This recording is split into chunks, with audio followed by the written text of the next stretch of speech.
मानव शरीर का दूसरा चक्र, जिसे कुंडलिनी शक्ति मूलाधार से उठती हुई भेती जाती है और जिसका दूसरा ठहराव स्वाधिष्ठान चक्र होता है। मानव शरीर में दूसरा प्रमुख चक्र स्वाधिष्ठान चक्र है। जिस प्रकार चैतन्यता का प्रभाव मूलाधार के ध्यान से उत्पन्न होता है, उसी प्रकार ध्यान द्वारा स्वाधिष्ठान चक्र का अतिक्रमण कर लेने से चैतन्यता प्रसन्नता से ओतप्रोत हो जाती है।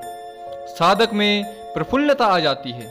कल्पनाशीलता, परिजनों बनाए जाने वाले भौतिक संबंध तथा उद्विग्नता, उलझन आदि इसी चक्र के प्रभाव से होते हैं। इस चक्र की साधना से विवेक, सामर्थ्य, धैर्य, दृढ़ता, विश्वास और बल का उदय होता है।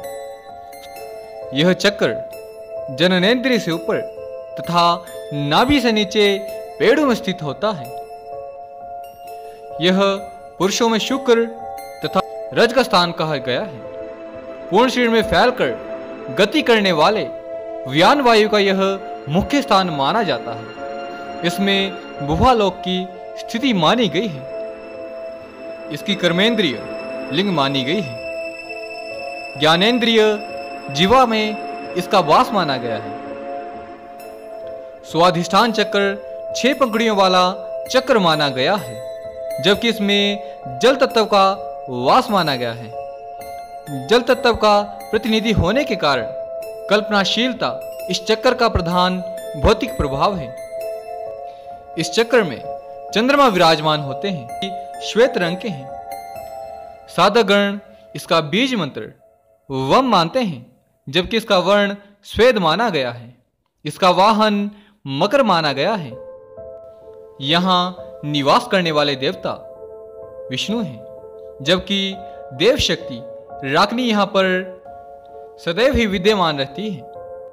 इसका निरंतर ध्यान करने वाले साधक में पंच विकारों का नाश हो जाता है, जबकि उसकी वाणी गद्य पद्यमयी हो जाती है। ऐसा साधक जल सिद्धि को प्राप्त कर लेता है।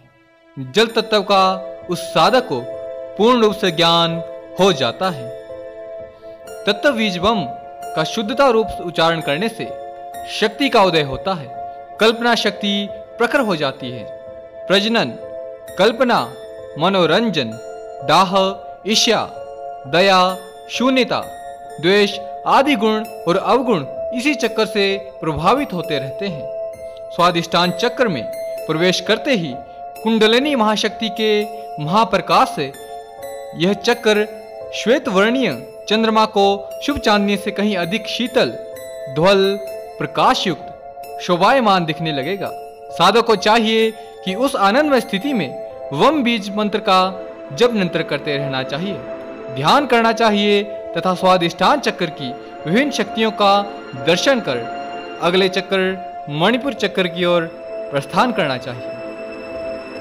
प्रिय साधकों, जितना मैं कुंडलिनी महाशक्ति के रहस्य को जान पाया हूँ, अपने अनुभवों के आधार पर जितना सीख पाया हूँ, वह तत्व ज्ञान मैं आपके समक्ष प्रस्तुत करने की चेष्टा करता रहता हूँ। परंतु फिर भी यदि आपके मन में किसी प्रकार का कोई सवाल है तो आप कमेंट के माध्यम से मुझसे अवश्य पूछ सकते हैं। अब मैं अपने शब्दों को विराम देना चाहूँगा। जय माता दी।